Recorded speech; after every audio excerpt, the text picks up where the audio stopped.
Hi guys, so for today's video I am cooking the omelette with ham, and here that's the tomatoes, onions and ham. And then while it is cooking, I also cut the fruits, avocados, and I prepare also the blueberries and how to call that, raspberry,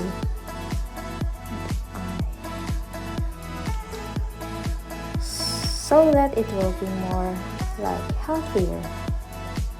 As you know, health is for me it is very important, the health. And after frying the onions, tomatoes and the ham, I also mix it in the eggs and the spinach. Yeah, that's cooking slowly until it turns into a little bit dry. And voila, coffee time. And that's it. This is our breakfast and was good.